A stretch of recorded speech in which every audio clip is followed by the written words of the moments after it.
Hi, everybody, and welcome to the first ever Trueblue Monthly Review podcast. A podcast dedicating to telling you a little bit more about what's going on around our site and highlighting some of the awesome articles which we've seen over the past couple of months. Hi, I'm Ryan, your team editor from Trueblue magazine, and today I'll be joined by Chris Gorski, our business editor, Sebastian Barkovit, the editor-in-chief of our magazine, and Elijah Massett-Kelly, our associate editor. So, hey guys, welcome to the podcast. Ryan, thank you. Hello. You got it wrong though. Hello. I am the managing editor. The managing editor. I don't know if that makes a difference. Oh well, things are off to a wonderful start then. So we'll start with you, Sebastian. Can you tell us a little bit more about yourself and what drew you to Trueblue? Yep. Sorry about that. I had the live stream actually going into the background, and I heard you start twice. So I was wondering, well, I had the live stream was in my background, so I didn't know exactly what you were saying. So can you rephrase that? I closed that window though. We're good. All right, Sebastian. Can you tell us a little bit about yourself and what it is that you do with Trueblue? Yes. Hello, internet world. My name is Sebastian. I am the managing editor of Trueblue magazine. Myself and co-owner actually started the magazine back in December. It took us about 2 months to build the site, and February 18th we launched, and that was our first journey into the voyage of Trueblue magazine. Speak freely, speak true. All right, Elijah, can you tell us a little bit about yourself? Yeah. Hello, everybody. My name is Elijah Massett-Kelly. I think I started at Trueblue during a period of my life where I was looking for a lot of free items on Craigslist, and I guess writing for Trueblue was free, so I decided to do that. Yeah, you can't go wrong with free. I love your honesty, man. Yeah. Sebastian will have to tell you about how I became an editor one of these days. Chris, how about you?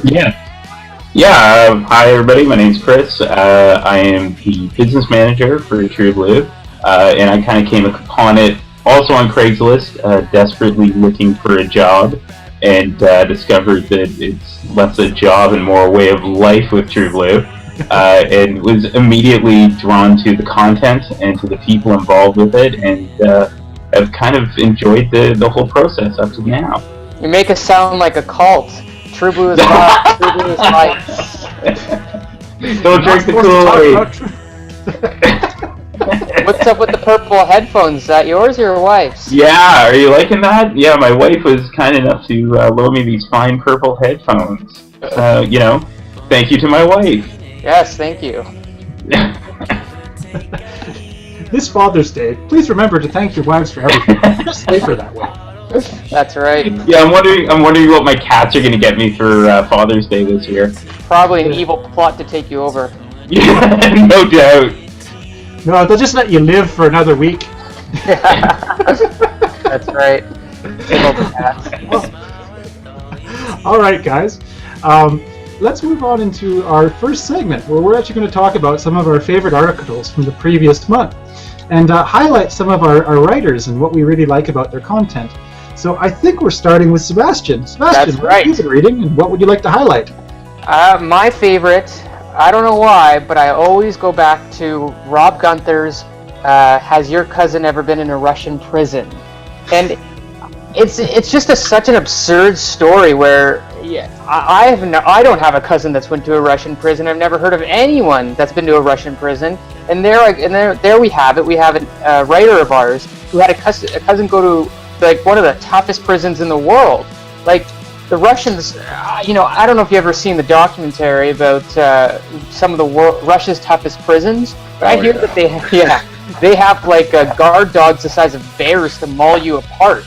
They also put you in different positions where, this one jail actually would put you behind 3 different sets of doors, so you had no way out. Now that's a tough Russian prison, but I don't know what type of prison Rob's cousin Matt or Chris. Chris was his name. I don't know what prison Chris was in, but I can imagine those Russians are definitely not. It's not like an American jail where you have to, where you get all the luxuries like cable TV and PS2. Like this prison, you are.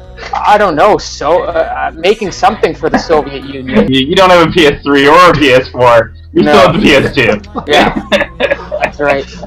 I have to say that. Yeah, I have to say that the thing that I really liked about it was absolutely this concept of the shock of being in a Russian prison, but how much they tortured his mother through the entire thing. That it kept going back to this horrible sense of not caring about the mother's feelings, right up to a funeral and bringing it up. It absolutely beautifully written, really, really well written. I know, it's like, why not? The subject mom does not want to talk about is Chris being in a Russian prison. Guys, on 3, let's talk to her. It was a coordinated effort to just ambush the woman in a subject she hates so much.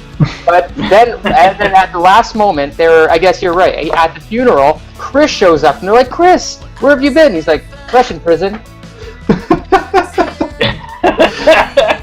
What I like about this is they ask Chris, they're like, so Chris, what was it like in the Russian prison?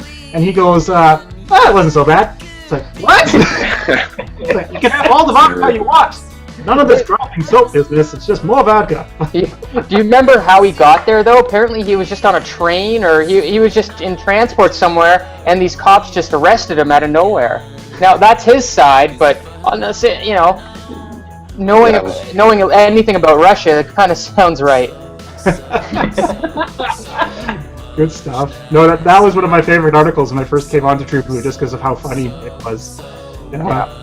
No, but Elijah, do you have one which you'd like to share? Yeah. Actually, I was going to share Lucia's article, "Women's Right, Rape and Responsibility." Yeah, I mean, this is like a really interesting article. I think it speaks to sort of what Trueblue is all about.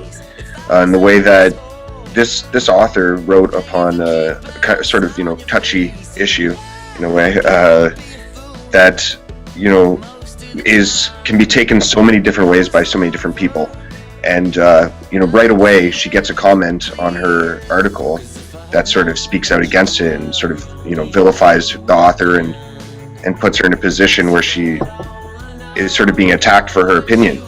And I mean, this is what I really respect Paul Francis for what he did there with his response as well, sort of challenging this, the troll comment to,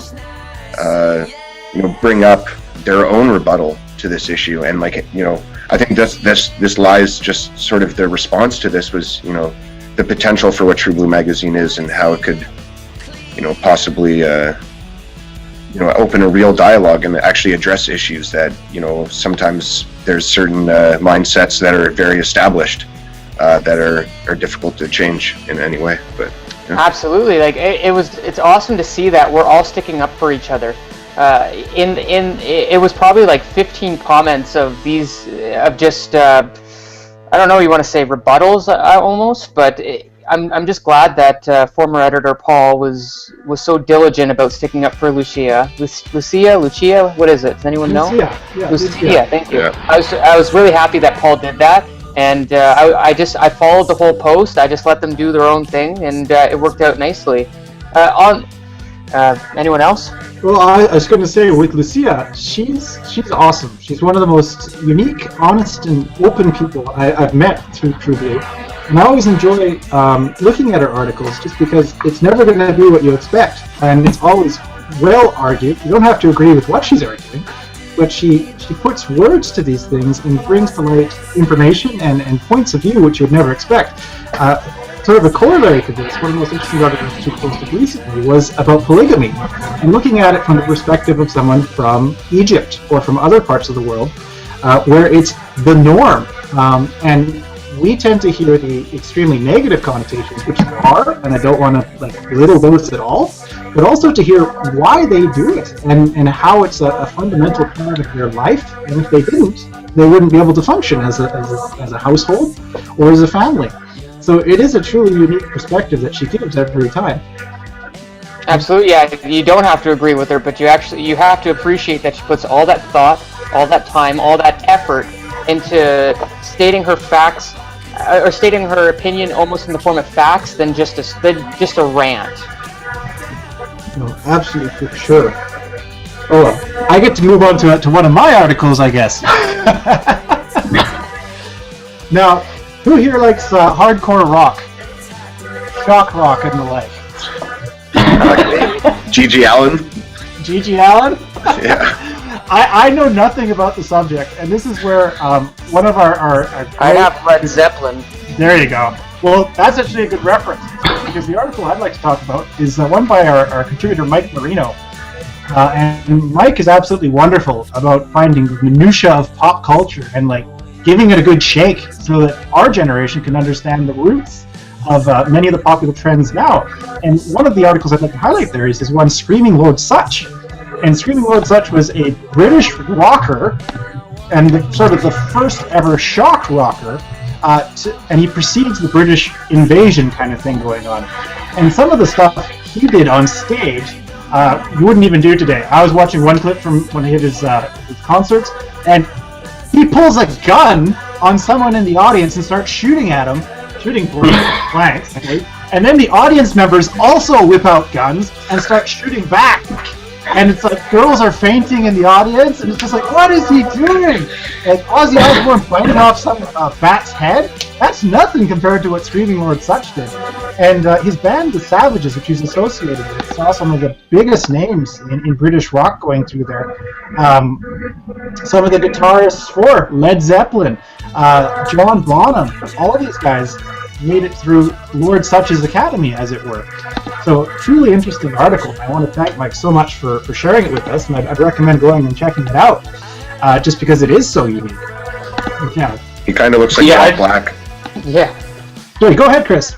Yeah, I think it's kind of it's essential now, considering how watered down and commercialized music and the entire industry's become, that people are aware of the roots and how artists like that were pushing the envelope, not by creating the same sound that everyone else is going to use, but pushing the envelope of what you do and how you portray yourself as an artist. And that kind of stuff I think is great, and a great opportunity with Trueblue, because it offers people that haven't really explored or become aware of different genres of music the opportunity to do that.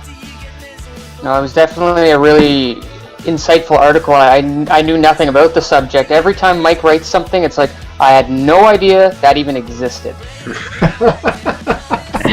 For sure. That's the best kind of reading, right? Yeah, hard-hitting journalism of the sorts. Eclectic journalism, anyway. So I think we have time to squeeze in another highlight article. All right. Does anyone have one which they'd like to jump on? Sure, I will go with Starting My Small Business by Richard Aragon, yeah. Aragon. So starting a small business, he laid out many points about what it's like to be an entrepreneur, starting your own business, what it's like, the challenges. He wrote the article in a way that it was actually both thought-provoking and quite funny. I'll just quote a little line here, and he said, one thing that you'll absolutely love about being your own boss is that you can have unlimited bathroom breaks. And I was like, this is so true. I remember when I stayed home for 6 months getting Trueblue started, and I was astounded at the amount of bathroom breaks and tea times I could have. Yeah, I really like this article. Oh, sorry to interrupt, Sebastian. I'm done. You're done? Yeah, I really like this article too. I mean, I desire so much to have my own business, and I'm constantly thinking of all these schemes, what I could do. I tried what will be released tomorrow is the live veg table. I'm going to try and sell some of those, and just I wanted to open up a food truck because they released 125 permits in Toronto, and I was like, all right, maybe I could get one. And I mean, just this article really, it's funny. There's that line, pay scale. The pay is lousy, and like all, it just like sort of puts in the attitude of how much effort you actually have to put in. It's sort of like what we're doing with Trueblue too. The pay is absolutely lousy. Let me tell you about that. Yeah. I thought that was like Fight Club. There's certain things you don't talk about, and that's one of them. That is one of them. Well, I love this article too, just because of the honesty. Like how going to the produce aisle can turn into a business meeting, because you're on the job wherever you go, and you are your own advertising firm. You are your own boss, and if something falls through, who do you blame? It's like, oh, whoops, well on that one. So I loved Richard's honesty with this, but I don't know if I could ever pull running a small business on my own. I'm perfectly happy to have someone else do it, because it's like, they can deal with the stress. But as a person, it's like, I might not be the best employer, because I know I'm lazy to begin with. If I employ myself, my laziness will go up by a factor of 10. 10. That's why you need to employ yourself to be lazy. And Chris might actually have a few things to say about what's going on around the site, and some of the things we can be expecting in the near future. Sebastian, do you want to start? Absolutely. We've implemented some changes going forward. As of late, we have actually moved the offbeat news to the right and latest issue to the left. We'll be changing the offbeat news to basically open up our creativity, open up our playing field really, to what we can write about. We'll be calling it The Feed, after a long time figuring out a name. Settled on The Feed. But our music sections, our true list, everything else will be staying the same. Other than that, Chris? Yeah, we have definitely recognized the quality of our writers and the great content that they've put in. We are looking forward to getting more. We've been actively seeking new writers with some really interesting voices. I think pretty much all of us have people that we're really looking forward to seeing their content, what they're going to bring to the magazine, and definitely over the next couple of weeks and months, that is going to be a huge thing to look forward to. Also, we have some great plans coming up for our 6-month anniversary in August that we'll be talking about probably in future broadcasts. But one of the things that we definitely want to do is give the readers, you guys that are reading the magazine, coming to the magazine, the opportunity to access as many stories as possible in some really unique ways. So we're looking forward to seeing where what we built on becomes something even greater. All right, should Kickstarter? Yeah, you want to talk about our Kickstarter there, Sebastian? So, about 21 days ago, we launched a Kickstarter to help with the longevity of the Trueblue magazine, help us pay our writers, pay our editors, open up some new lines of content like digital media, videos. We could go around doing some interviews. Right now, we're about 10 to 12% funded. We were expecting more by this point, but we're taking this as a lesson. What to do better for next time, because we know that if it doesn't get funded, we will learn from our mistakes, and we will relaunch in a few months to figure out what we did wrong and what to do better next time. Really. Good stuff. Yeah. Was there anything else you wanted to add, Chris? Yeah, I think it's really important to also recognize and thank the people that have come out to support us with it.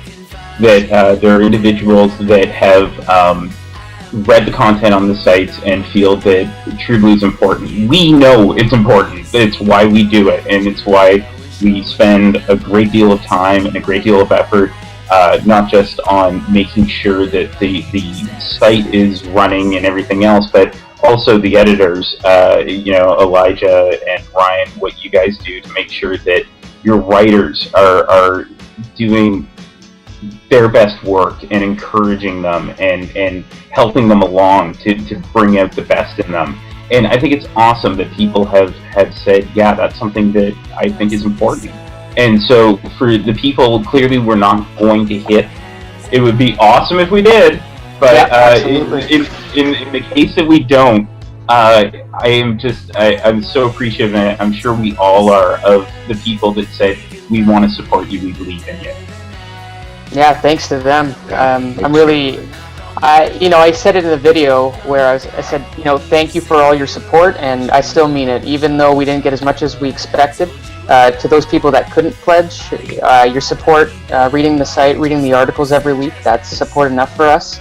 The people that did donate, thank you so much.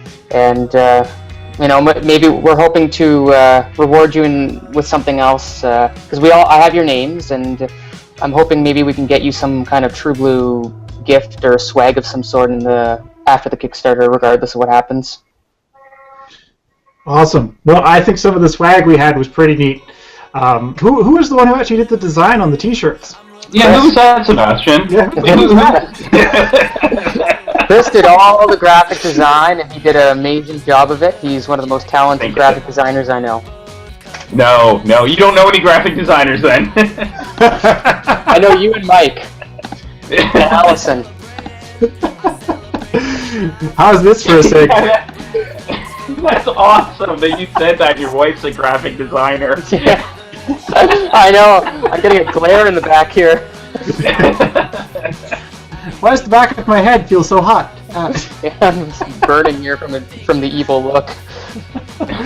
Well, I guess that makes for a good transition into who's sponsoring the podcast for this week. That's right. As we've picked up our very first sponsor, needlogos.com. If you need anything logo, please check out their website, which will be available in the comment section under. Well, guys, we're on to our last segment here, which is the elephant in the room, as we're calling it, or just news stories which have caught our eye. So I think we're starting with Elijah on this one. Is there anything in the news right now which has really caught your attention? Well, this has been around for a while, and I thought I'd bring it up because it sort of ties in with what we're doing at Trueblue. But just with the NSA surveillance and the response that's been happening, and more specifically in Canada, I read this one article in the Huffington Post, I think, that was talking about the Five Eye Alliance, which is alliance of United Kingdom, Australia, America, Canada, and New Zealand, yeah. And I mean, it's like, I feel like the Snowden leaks has almost done more damage to the political response in how people feel about this sort of mass surveillance that's happening in society. I feel like people have heard the news, they already sort of in the back of their heads knew it, and now they know it for sure, and they just accepted it at this point. I mean, I think what's going to be interesting about this sort of whole news issue is to see how it develops and how people respond in the way that, knowing that they're always being watched. Are people going to, repress themselves, or are they going to just accept, that this is my opinion, I'm going to say it, and write it in an article for Trueblue maybe or something, and, however that, sort of, the social repercussions, I guess, of knowing this. And, in Canada too, I mean, it's fairly evident that I'm sure that any scope of, spying in America is happening just as much in Canada, considering. Absolutely. Yeah. I don't know if I believe it or not, but they say that there's a conspiracy theory that Edward Snowden was actually just I don't know what you would want to call it, not a scapegoat, but he was somebody employed by the NSA and or CIA to actually give these revelations out to kind of to give a boiling frogs effect on the public, so they understand it, they get it, and they can, they wanted basically to see what the response would be. But I don't know, just a theory, right? Yeah. Chris, have you got anything to say on this? Actually, yeah, yes and no. You're absolutely right about the idea that what we do from this point forward, whether we just accept it and move on and just continue playing Candy Crush, or if we decide to react to it and try to change things. But in the end, I think that it's an upward battle in trying to. I think people are fine with being aware, but it will always be an upward battle to get the majority of people to affect a change as large as saying to a government, "We will not tolerate you spying on us." It's there for as many people that want to make that change, want to see that change. There are also people that I think are just. They've always expected it was there, as you said, and will continue to. They just have always believed since, movies came out in the 80s saying that people were spying on you, war games. It's like the military and the FBI are going to find you, and the CIA are going to find you. It's always been part of our culture, and I think that trying to get that change happening is really, really difficult. Well, I think it also boils down to what are our priorities as a society, and what are the priorities of the aspects of our government and the aspects of our civic police that aren't elected and don't have to deal with us on a day-to-day basis. Like the head of the Privacy Commission kind of thing doesn't really have to deal with us. He's appointed, he's not elected. And we're willing to throw money at that sort of thing because it's out of sight, out of mind, but at the same time, governments don't tend to be willing to throw money at social programs to say, hey, we want to raise people in our country who are trustworthy, and we also want to give value to people who have consciences in this thing. So if you're a member of CSIS, you look at something, and it's like, I don't believe that what CSIS is doing with this information is right. I should be able to speak out about it. It shouldn't be hush hush, oh shoot, someone spoke out, we have to silence them completely, because it doesn't say much for the ethic of our nation at that point. And especially so with Edward Snowden. Anyone who can make Russia look good, that is ridiculous. You know what they do to their own people? It's like, oh, we don't spy on our people as much as USA. It's like, no, that's not true at all. If you don't like someone, they disappear. So, it's a sad state of affairs. But we have about 2 minutes left there, guys. Is there another thing we want to talk about, or is there another issue which we should touch on? No, I don't think we could do. Well, yeah, I'll do it quickly. I sent you. Don't worry about the 2 minutes thing. I can edit some stuff out here. The chat. I just sent you all a link in the chat that I'm just going to discuss in a couple seconds here. Yep. So everyone has it up. I'll start talking about it. I love the size of that guy's truck, man. I know. Only in America. One second. Let me accent. I'm not creating that. That's fine. I'll start.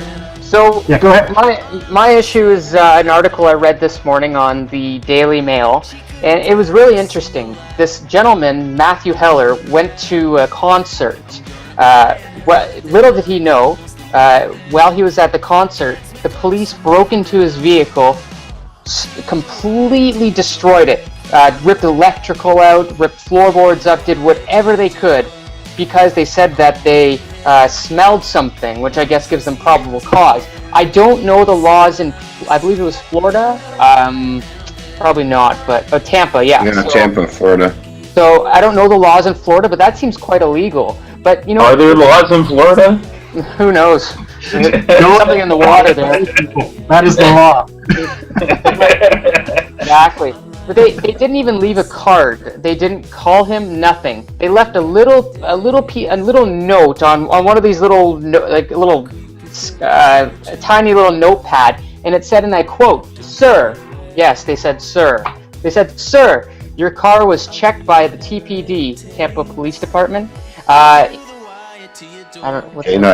K9, thank you. By the TPD K9. The vehicle was searched for marijuana due to a strong odor coming from your passenger side of the vehicle. Any questions, call, Constable Fannin or whatever." They left him a note.